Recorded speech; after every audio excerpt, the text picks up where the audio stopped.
अभी आदरणीय शास्त्री जी ने थोड़ी आवाज कम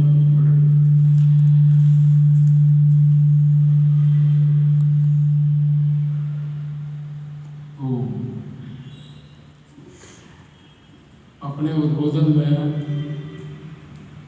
मनुष्य के जीवन के लक्ष्य क्या होने चाहिए, कैसे कर्म होने चाहिए जिससे वो पुरुषार्थ चतुष्टय धर्म अर्थ और काम मोक्ष को प्राप्त करे।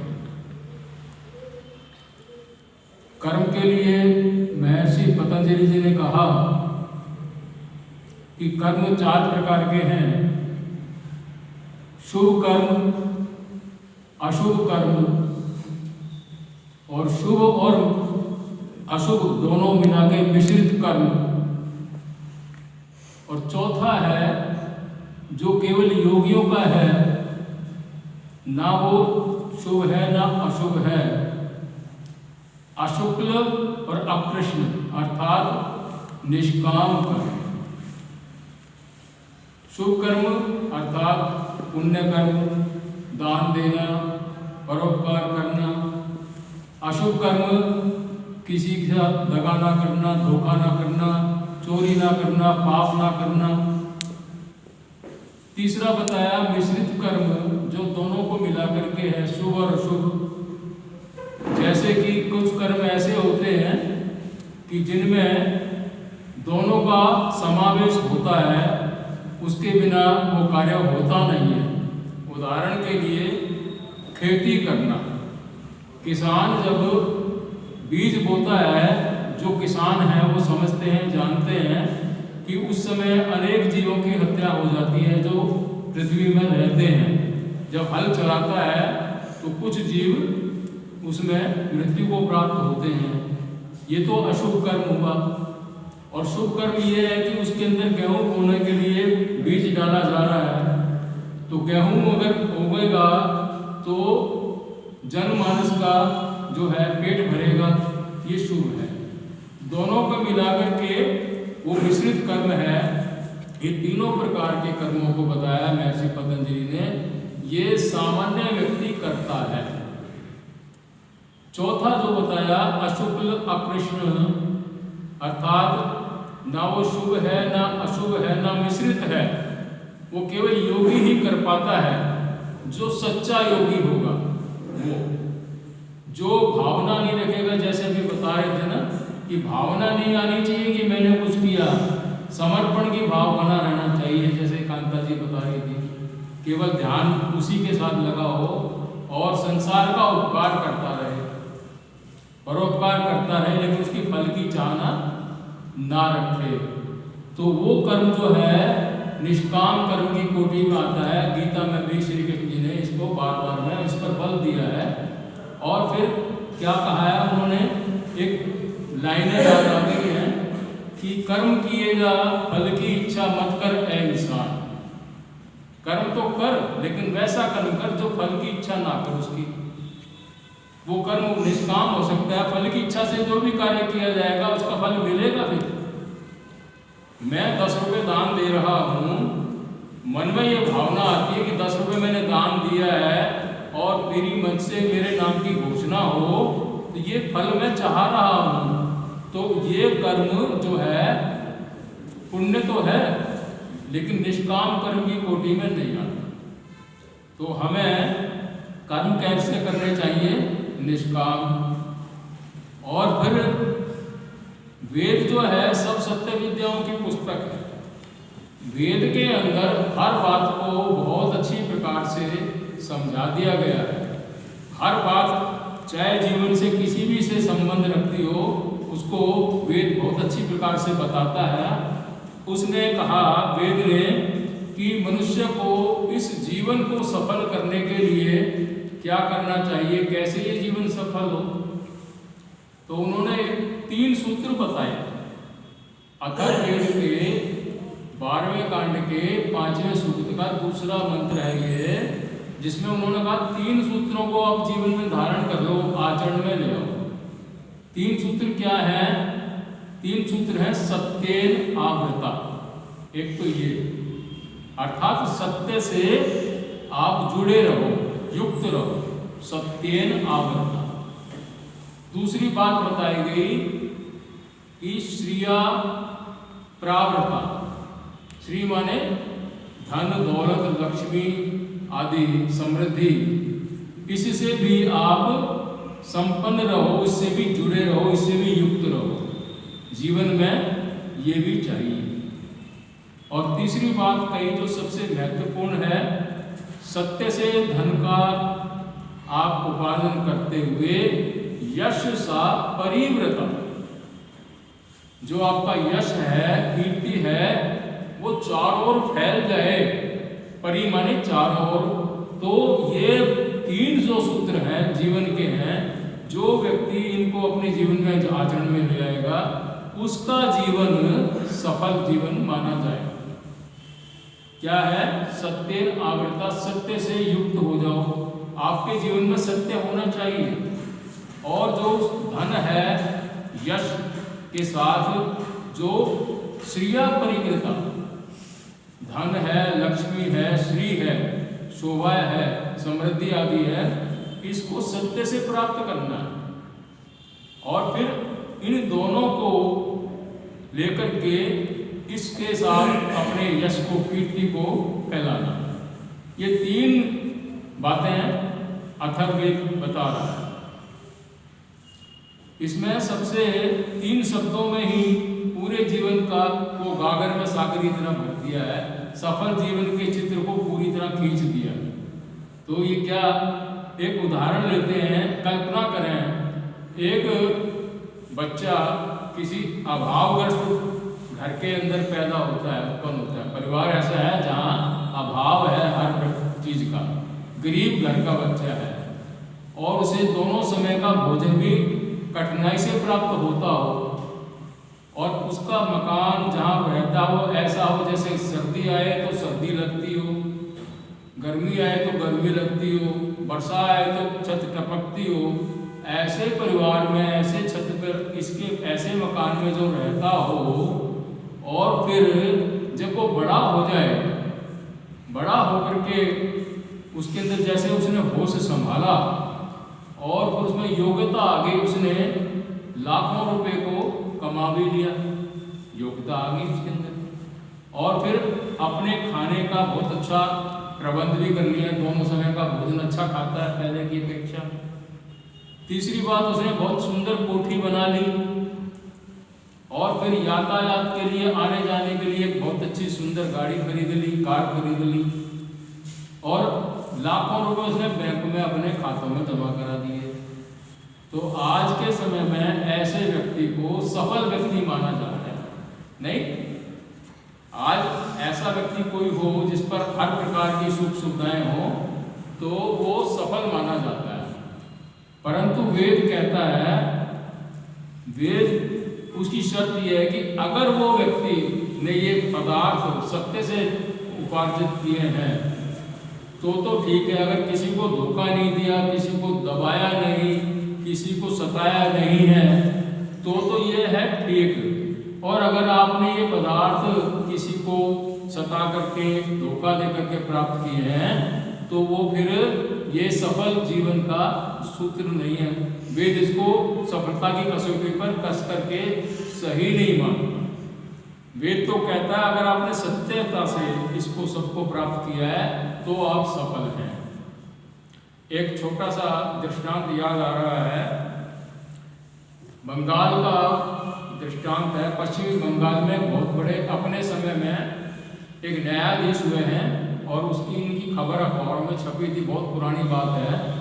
उनका नाम था नील माधव बंदोपाध्याय। बहुत अच्छे प्रसिद्ध न्यायाधीश हुए थे जो सत्य पर जिनकी बहुत निष्ठा थी। उनके जीवन की एक घटना है, वो जब अपने जीवन में ऐसा लगा उनको कि अब मेरा समय आने वाला है, तो व्यक्ति सोचता है कि मैं अपने परिवार के लिए कुछ ना कुछ करूं, बच्चों के लिए। तो उन्होंने विचार किया और एक बीमा कंपनी के एजेंट को बुलाया और 5,000 रुपये का बीमा करवाया। उस पुरानी बात है। तो बीमा करवाते समय उन्होंने उस समय थोड़ा सा उनके मन में लालच आ गया। उनको एक छोटा सा रोग था, लेकिन जिस समय डॉक्टरी होती है, बीमा करने वाले डॉक्टरी करवाते हैं, तो उसने वो रोग को छिपा लिया और कह दिया मैं स्वस्थ। बीमा हो गया और उसके बाद वो जीवन चलता रहा। लगभग 5 साल बीत गए। 5 साल की बीतने के बाद जब उनको ऐसा लगा कि अब मेरा अंत समय आने वाला है, तो उनके मन में हलचल सी मच रही थी। उनके मन में एक दबाव था कि तूने झूठ बोला था। जिस समय जब नजदीक आता है ना समय, तो ऐसे विचार भी आते हैं। तो जो उसके पारिवारिक जन थे वो कहने लगे आप क्या चिंतित क्यों हैं, आप ऐसा लग रहा है आप बहुत ज़्यादा चिंतित हैं, कारण क्या है, कोई बात है तो हमें बताइए। तो उसने कहा कि आप ऐसा करो, मैंने जीवन में एक बार बीमा करवाया था और उस समय मैंने एक मेरे से झूठ बोला गया। मैं चाहता हूँ कि वो झूठ का जो पैसा मिलेगा मेरे वारिसों को वो ना मिले, तो आप बीमे के एजेंट जिसने मेरा बीमा किया है उस अधिकारी को बुला के लाओ। उस अधिकारी को, एजेंट को बुलाया गया और उसको सारी बातें उन्होंने बताई। एजेंट ने कहा ये तो होता ही रहता है, कोई ऐसी बात खास नहीं है, लेकिन उन्होंने नील माधव जी ने नहीं माना और कहा नहीं, ये बीमा आप रद्द कर दो। और उनके कहने से वो बीमा उन्होंने रद्द कर दिया। तो उन्होंने बड़ी शांति का, प्रसन्नता को अनुभव किया और उनके बड़ी शांति से उनके प्राण निकल गए। तो ये है सफल जीवन की पहचान। वो नहीं तो झूठ लेके जाते तो उनके प्राण निकल ही नहीं रहे। तो इस प्रकार से हमें सत्य पर अपना पूरा समय लगाना चाहिए। और यही बात भगवान कृष्ण ने अपनी गीता में भी कही है। गीता में क्या कहा है कि आत्मा जो है आपकी हर कार्य की साक्षी है। जो भी कार्य आप करते हो उसका साक्षी कौन है? आपका स्वयं का आत्मा है।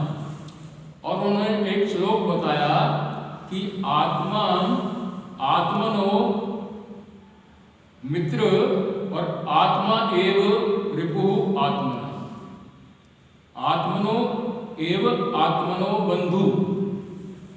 आपकी स्वयं की आत्मा ही आपका भाई है, बंधु है, और आपका आत्मा ही आपका शत्रु है, विरोधी है। कैसे? जब हम कोई कार्य करते हैं हम ऐसा सोच के चलें कि मैं अगर सत्य पर चल रहा हूँ, सत्यता पूर्वक कोई कार्य कर रहा हूँ, तो मेरे मन में, मेरी आत्मा में ये आवाज आती रहती है और वो उसमें परमात्मा उसके बंधु की तरह जुड़ा रहता है। ईश्वर उसकी सहायता बंधु की तरह करता है, आत्मा की सहायता। और जब वो कोई ऐसा कार्य करता है झूठ पर जो आधारित है, उस आधारित झूठ पर कोई कार्य कर रहा है, तो वही आत्मा उसका विरोधी बन जाता है, शत्रु बन जाता है। दुनिया चाहे उसको महात्मा समझे, परंतु उसकी आत्मा उसे अंदर से धिक्कारती रहती है कि तू गलत कर रहा है, गलत कार्य कर रहा है। तो ये क्या है? गीता में कहा जा रहा है कि आत्मा ही आपका बंधु है। आत्मा ही अगर झूठ पर चलते हैं तो वो आपका विरोधी बन जाता है, शत्रु बन जाता है।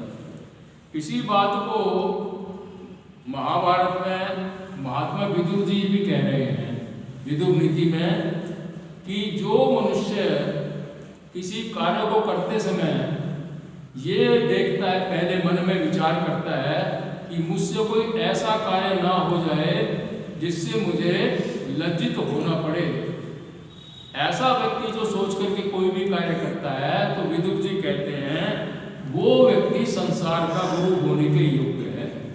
ऐसे व्यक्ति को हम संसार का गुरु बना सकते हैं, जो विवेक पूर्वक कार्य करता है। अंग्रेजी के विद्वान ने भी एक बात कही है। अंग्रेजी का विद्वान कहता है कि some will hate you, some will love you, some will flatter you और some will slight। अर्थात कुछ व्यक्ति आपको घृणा करेंगे, इस संसार में जो भी काम करोगे आप मिलेंगे आपको ऐसे व्यक्ति, चाहे अच्छा कार्य कर रहे हो तो भी उसमें से कोई ना कोई कमी बनाने वाले बताने वाले मिल जाते हैं। और कुछ ऐसे व्यक्ति हैं जो आपसे प्रेम भी करेंगे, ऐसे भी मिलेंगे, और कुछ ऐसे व्यक्ति हैं जो आपकी झूठी प्रशंसा करेंगे, और कुछ ऐसे व्यक्ति होंगे जो आपकी निंदा भी करेंगे। तो उसने कहा है कि seize them man from above, ऐसे मनुष्यों की रत्ती भर भी परवाह मत करो, और trust in God and do the right, परमात्मा पे भरोसा रखो और कार्य को करते जाओ। जो आपकी आत्मा आदेश दे रही है उसके आधार पर, सत्य के आधार पर अपने कार्यों को करते चले जाओ। और ऋग्वेद में भी ये बात आई है सत्य के ऊपर, सत्येन उक्त विता भूमि, ये भूमि जो है सत्य पर टिकी हुई है। अगर सत्य ना हो तो भूमि को संभाला सत्य ने हुआ है। इसका अर्थ क्या निकला? इसका अर्थ ये है कि सत्य संसार में व्यवहार में चलता है। जितने भी व्यापार हैं, चाहे वो हम वस्तु का आदान प्रदान करते हैं या आपस में हमारा कोई विचार का आदान प्रदान होता है, वो किस पर आधारित है? सत्य पर आधारित है। झूठ भी चलता है, लेकिन हमें ऐसा लगता है कि झूठ का प्रचलन बहुत अधिक हो गया है, लेकिन सत्य की तुलना में झूठ का प्रचलन बहुत कम है। जो झूठा व्यक्ति भी कोई होगा ना, वो भी उस समय झूठ बोलता है जब जोड़ तोड़ करता है, सारे दिन में अपना जोड़ तोड़ करता है तब थोड़ा सा झूठ बोलता है। और वही व्यक्ति अपने परिवार में या मित्रों से झूठ नहीं बोलता। तो संसार का व्यवहार सही सत्य पर चल रहा है। और कहते हैं ना कि ये पृथ्वी विनाश को प्राप्त हो जाएगी, उसका कारण क्या है? यही कि हमारा व्यवहार और व्यापार में विश्वास ना होना। कल्पना करके देखेंगे, अगर एक दूसरे पर हम विश्वास नहीं करेंगे, सारी पृथ्वी में जितने प्राणी हैं, मनुष्य हैं, तो कैसा जीवन होगा? अराजकता फैल जाएगी, लड़ाई झगड़े होंगे और कुछ नहीं होगा। तो यही है कि संसार का विनाश होना, और कोई नहीं है। संसार का विनाश का यही है कि हमारा व्यवहार सत्य पर टिका रहेगा तो ये संसार में सुख और शांति बनी रहेगी। इसी बात को और भी विद्वानों ने कहा है। एक उर्दू का शायर हुआ है बहुत अच्छा, उसने कहा है कि नहीं मरना की मर जाए, नहीं जीना की मर जाए जान निसार तेरे, बस मरना यही है कि जीना हराम हो जाए। संसार में अराजकता फैल जाएगी तो जीना हराम ही हो गया ना सबका। ये मरना नहीं कि हम मृत्यु को प्राप्त हो गए। हमारे लेन देन में, हमारे जीवन के रोजा दिनचर्या में जो स्थिति बन जाएगी तो ये मरना ही है कि नहीं जीना कि मर जाए जान निसार तेरे, बस यही है मरना की जीना आपका हराम हो जाए। शतपथ ब्राह्मण में भी सत्य की बहुत महिमा कही गई है। शतपथ ब्राह्मण के बताया गया कि जो व्यक्ति सत्य बोलता है उसकी उपमा दी गई है जैसे यज्ञ करते समय हम घी डालते हैं समिधाओं में, ऐसे ही सत्य बोलने वाला व्यक्ति का जीवन जैसे समिधा पर घी डालते तो उत्तरोत्तर बढ़ती जाती है, प्रकाश बढ़ता है और अग्नि और अच्छी प्रकार से बन जाती है। तो उसका जीवन जो सत्य बोल रहा है उसका जीवन इसी प्रकार से उत्तरोत्तर प्रकाशित होता जाता है, जैसे घी डालने से समिधा बढ़ती जाती है अग्नि। और जो झूठ बोलता है वो ऐसा व्यक्ति जैसे कि उसी समिधा पर कोई जल डाल दे, वो जल डालेंगे तो धीरे धीरे वो अग्नि बुझती चली जाती है और यहाँ तक बुझ जाती है कि वो केवल धुआं ही धुआं रह जाता है। ऐसा व्यक्ति जो झूठ बोलता है उसका जीवन तो धीरे धीरे इस प्रकार समाप्त हो जाता है जैसे अग्नि समाप्त हो गई। और जो सत्य बोलता है वो समाज में, राष्ट्र में, परिवार में आगे आगे बढ़ता जाता है, उसकी आत्मा का विकास होता चला जाता है। तो और जो झूठा है उस पर आसपास का जो वातावरण है उसमें जो लोग रहते हैं वो वातावरण में उसका अविश्वास से भर जाता है। लोग किसी का आपस में विश्वास उसका करते नहीं।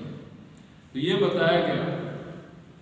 महर्षि वेद व्यास जी ने भी इसकी महिमा कही है कि मान लो 1000 अश्वमेध यज्ञ, अश्वमेध यज्ञ बहुत बड़ा यज्ञ कहलाता है, आप सब जानते हैं, और वो भी 1000 की संख्या जिसकी हो, और एक तराजू का पलड़े ले लो, उसमें एक पलड़े में 1000 अश्वमेध को रख दो समझाने की दृष्टि से, और एक तराजू के पलड़े में सत्य को रख दो, तो सत्य का पलड़ा भारी रहेगा। ये बात समझने में, विचार करने में कुछ ऐसी लगती है कि अतिशयोक्ति लगती है, लेकिन विचार करेंगे तो ये बात सही मानते हैं। उसका कारण क्या है? यज्ञ का जो यजत्व है, यज्ञ के अंदर से यजत्व अगर निकल गया तो यज्ञ नहीं है, वो प्रदर्शन और दंभ की वस्तु बन गई। यज्ञ का यजत्व क्या है? सत्य से संबंधित है। यज्ञ में से सत्य निकाल दो तो यज्ञ नहीं।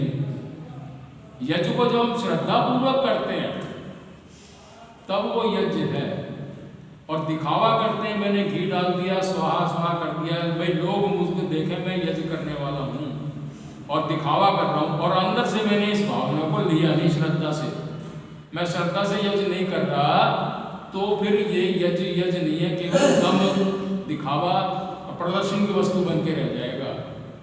श्रद्धा क्या है? श्रद्ध जमा धा, अर्थात श्रद्ध माने सत्य, धा माने धारण करना। सत्य को धारण करके मैं यज्ञ कर रहा हूँ श्रद्धा के साथ, तो ऐसे यज्ञ में जो 1000 वर्ष में अगर मैंने यज्ञ किया, सत्य उसमें नहीं है, तो सत्य के परिणाम, सत्य का परिणाम भारी रहेगा। तो ये बताया गया। और भी मनु जी कहते हैं कि न ही सत्यात परो धर्म, सत्य से बढ़कर कोई धर्म नहीं है, और न ही अनृतात् पातकम परह, और झूठ से बढ़कर कोई पातक नहीं है। सत्य से बढ़कर तो कोई धर्म नहीं, और झूठ से बढ़कर कोई पाप नहीं, और ना ही सत्यात परो ज्ञानम, सत्य से बढ़कर कोई ज्ञान नहीं है। जितने भी ज्ञान है उसका आधार सत्य है। जो हम वेद शास्त्र पढ़ते हैं इनका आधार केवल और केवल सत्य है। तो न ही सत्यात परम ज्ञानम एषः तस्मात् सत्यम विशिष्यते, इसलिए सत्य की महिमा विशेष है। ये महर्षि मनु जी कह रहे हैं सत्य के।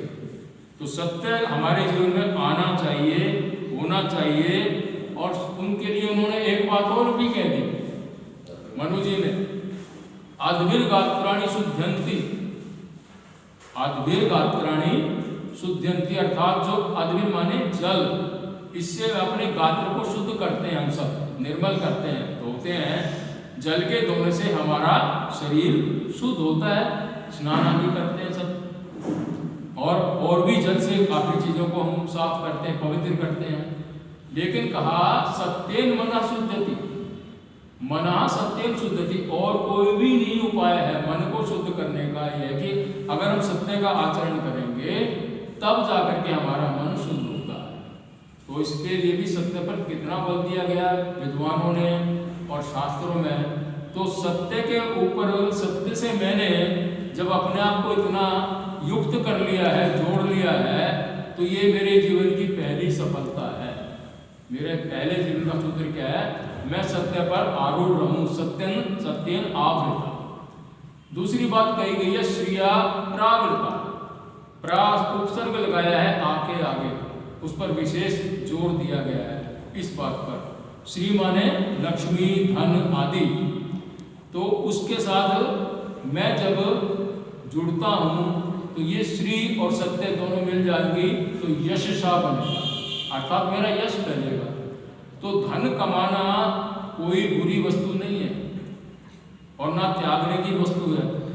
लोगों में ये भ्रांति फैली हुई है कि जो महात्मा हैं, संत हैं, उनको धन से लगाव नहीं होना चाहिए। लगाव तो ना हो, लेकिन वो धन अगर उस पर आता है, मिलता है, उसे धन मिलता है, तो वो धन अपने आप में विस्तार को प्राप्त होता है। जैसे कोई भी संत महात्मा है, उस पर धन और ये कह दिया जा रहा है कि भाई धन को तो हाथ ना लगाए या उसको मतलब लगाव ना रखे, अगर उस पर धन आया है तो विस्तार करेगा उसका, वो विद्यालय खुलवा देगा, वो अस्पताल बनवा देगा, वो वृद्धों के लिए, अनाथों के लिए आश्रम बनवा देगा। तो धन को कमाना और धन को प्राप्त करके अच्छी जगह लगाना, सदुपयोग करना, चाहे वो संत महात्मा करे, चाहे कोई वो गृहस्थी करे, तो धन का सदुपयोग करना है। धन से आपको पूरी तरह धन आपके पास रहना चाहिए। अच्छे काम के लिए धन को आप जितना रखेंगे उतना ही आपका सदुपयोग करोगे, उतना ही संसार का उपकार होगा। तो धन कमाना या धन को रखना कोई बुरी वस्तु नहीं है, क्योंकि उसी के हमारा सारा संसार का उपकार का जो है मुख्य साधन है वो केवल धन है, जिससे हम अच्छे कार्य को कर सकते हैं। तो धन भी होना चाहिए। तीसरी बात कही गई है यशसा परिवृता, जो आपका जो यश है वो परि माने चारों ओर वो यश फैल जाना चाहिए। और अगर वो यश चारों ओर नहीं फैल रहा है और सत्य भी आप बोल रहे हैं, तो यहाँ सोचने वाली बात यह है कि विचार करना चाहिए, मैं सत्य पर आधारित हूँ, मेरे पास धन भी है, लेकिन मेरा यश नहीं फैल रहा, तो कारण क्या है? इस बात पर विचार करेंगे तो महर्षि मनु जी इसका उत्तर दे रहे हैं। सत्य के साथ कुछ शर्तें हैं यश के साथ जोड़ने के लिए। वो उन्होंने एक श्लोक बनाया, सत्यम ब्रूयात् प्रियम ब्रूयात्, सत्य बोलो लेकिन उसे मीठा बना करके बोलो। सत्य बोलना है लेकिन मीठा बना करके बोलना है, ना प्रियम अन्यथा। झूठ बोलना है तो उसके लिए भी उसको मीठा नहीं बनाना। सत्य बोलना है मीठा बना करके बोलना है, और अप्रिय सत्य नहीं बोलना, कड़वा सत्य, कठोर भाषा वाला सत्य नहीं बोलना चाहिए। मीठी बात कहनी चाहिए सत्यता पूर्वक, ये इस पर विशेष बल दिया जा रहा है। और फिर कहा प्रियंच अन्यथात् ना प्रियम, जो झूठ है उसको प्रिय बनाकर नहीं बोलना, लाग लपेट करके अच्छी प्रकार से। वो जब है ही झूठ उसको आप प्रिय बनाकर बोल रहे हैं, तो वो प्रकार से दूसरे को धोखा देना है। मीठी उसमें लगा करके बातों में किसी को आप गलत कह रहे हो, तो ऐसा मनु जी कहते हैं ऐसा झूठ नहीं बोलना, वो भी झूठ है, चाहे आपने उसको मीठा बना करके बोला है। तो ये ऐसा धर्म सनातन, जो हमारा पुराना धर्म है, वैदिक धर्म है, ये धर्म ये कहता है कि हमें ऐसे हमारे जीवन में सत्य को बोलना है, मीठा बोलना। अगर आप मीठा बोल रहे हैं और उसके बाद भी आपका यश नहीं फैल रहा है, तो कुछ और कारण भी हो सकते हैं। जैसे कि आप ईमानदार हैं और व्यापार करते हैं, या मान लिया कि आप किसी सरकारी सेवा में हैं और आपके पास ये पद है कि आप हजारों रुपए रोजाना अपनी जेब में डालकर ला सकते हैं, ऐसा पद आपके पास है सरकारी सेवा में, लेकिन आप बड़ी ईमानदारी से, चाहे दुकानदार है चाहे वो सरकारी सेवा है, बड़ी ईमानदारी से अपने कार्य को करते हैं और एक पैसे की भी गलत बात दफ्तर में नहीं होने देते, आपका हिसाब किताब बिल्कुल ठीक है, परंतु उसके बाद भी सत्य से यश नहीं फैल रहा, तो विचार करने वाली बात यह है कि आप अपने परिवार में जो ला रहे हो धन को, वो केवल आप तक अगर सीमित है, आप उस से किसी का परोपकार नहीं करते, तो लोग ये कहेंगे है तो ईमानदार लेकिन है पत्थर दिल, किसी के दुख सुख में काम ही नहीं आता, ये विचार आएगा लोगों में। क्यों? आपके पास ठीक है, आप ईमानदार से पैसा घर पे लाते हो, लेकिन उससे किसी के जरूरतमंद का आप उसका लाभ नहीं मिलता, तो भी यश नहीं फैलेगा। जब तक आप अपने धन को दूसरों के अच्छे कार्यों में नहीं व्यय करोगे, खर्च नहीं करोगे, तो यश फैलने वाला नहीं है। इस बात का भी उन्होंने बताया कि इस कारण ये भी कारण हो सकता है। और आजकल हम देखते हैं बड़े बड़े उद्योगपति कितना धन दान दे रहे हैं। जैसे विप्रो वाले को हमने देखा सुना, 9,000 करोड़ रुपए लोग देते हैं, तो यश उन्हीं का ही तो फैलेगा ना, जो दूसरे को इस प्रकार से परोपकार के में अपना धन को लगा रहा है। तो और जो ऐसा व्यक्ति है कि जो मान मर्यादा का ध्यान ही नहीं रखता, अर्थात जो ऐसा गंदा व्यक्ति है जिसे अपने इज्जत का, मान का, सम्मान का ध्यान नहीं है, वो व्यक्ति तो कहीं भी बैठ जाता है। जैसे गंदे कपड़ों में कोई व्यक्ति रहता हो, उसे कहीं भी बैठा दो, उसको कोई दिक्कत नहीं आती। गंदे कपड़े में कहीं नीचे बैठा दो चाहो। और जो ऐसा व्यक्ति है जिसका यश फैला हुआ है, वो यश वाली बात उसके जीवन में जगह जगह, कदम कदम पर भी काम आती है। जब भी कोई उसके मन में कोई कुसंस्कार जागता है तो उसे अपनी प्रतिष्ठा की याद आती है कि अगर तूने कुछ कर दिया, तेरा यश तो फैला हुआ है, वो संस्कार वो दबा लेता है। नहीं तो मनुष्य को गिरने में देर नहीं लगती। जैसे कोई विचार गलत आया और कोई अच्छा व्यक्ति जैसी समाज में प्रतिष्ठा है, तो विचार आएगा उसको पहले कि भी लोग क्या कहेंगे, ये सोच करके वो अंदर ही अंदर अपनी उस भावना को, जो गलत भावना है, उसको दबा लेता है। कई बार वो रक्षा भी करती है। यश वाली भावना हमारी जगह जगह पदे पदे आपने जीवन में अनुभव किए होंगे। कई बार ऐसे विचार आ जाते हैं, हम सोचते हैं कि ऐसा कर लें, क्यों मनुष्य का स्वभाव है, अच्छा विचार भी आता है इसके अंदर, बुरा भी आ जाता है, लेकिन जब उसे अपने प्रतिष्ठा का ध्यान आता है तो वही रुक जाता है। तो इस प्रकार से वो रक्षा भी करती है। और जिसको अपनी बदनामी का डर नहीं है, जो दुष्चरित्र है, वो संकोच नहीं करता, जैसे गंदे कपड़े वाला व्यक्ति कहीं बैठने में संकोच नहीं करता, ऐसा ही वो दुष्चरित्र वाला व्यक्ति भी। शुक्र नीति लिखी है, वो कहते हैं कि अकीर्ति एव नरको। अकीर्ति माने जो बदनामी है, जिसकी कीर्ति नहीं है, जिसका यश नहीं है, वही नरक है।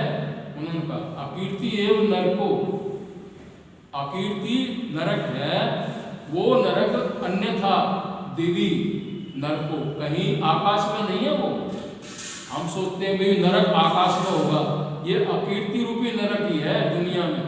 जिसकी कहते हैं ना कि जिसकी कीर्ति है सजीवित, जिसकी कीर्ति है, यश है, चाहे वो हजारों साल पहले होके चला गया शरीर से, लेकिन अभी भी उसकी कीर्ति है तो वो जी रहा है। जैसे मर्यादा पुरुषोत्तम राम है और अनेक महापुरुष हैं, कृष्ण जी हैं, और जितने भी महापुरुष, उनकी कीर्ति रूपी जो है उसका शरीर बना हुआ है। तो बदनामी ही सबसे बड़ा एक वो है, अभिशाप है। और श्री कृष्ण जी ने भी इस बात को कहा है कि जिस सम्मानित व्यक्ति का अगर बदनामी है तो वो उसके लिए मरण से भी बुरा है। किसी अच्छे व्यक्ति की कहीं किसी बात पर कोई बदनाम हो जाए वो, तो उस व्यक्ति के लिए कहते हैं मेरा तो मरण हो गया। जो सम्मानित व्यक्ति के दिमाग में क्या विचार आते हैं कि अगर कोई ऐसी गलती हुई है, कैसी हुई है, लेकिन लोगों में, समाज में मेरी प्रतिष्ठा धूल में मिल गई, तो उसका एक प्रकार से कह रहे हैं श्री कृष्ण जी, उसका तो एक प्रकार से मरण भी हो गया, मरण से भी बुरा है। तो कहने का भाव ये है कि हमें 3 सूत्र वेद ने बता दिए जीवन को सफल बनाने के लिए। उन्होंने कहा सत्येन आवृता और श्रिया प्रावृता और यशसा परिवृता। सत्य से जुड़ जाओ, आवृत कर लो उसको, चारों से युक्त हो जाओ, और फिर श्री धन लक्ष्मी वैभव से भी आप बने रहो, वो भी होना जरूरी है जीवन में, लेकिन सत्य पर आधारित हो, धर्म पर आधारित हो। तो ये दोनों को जब हम आपस में मिला के संगति करेंगे तो यश भी हमारा होना चाहिए, तभी ये सफल जीवन कहलाता है। सफल जीवन के लिए 3 बातों का ध्यान रखना है।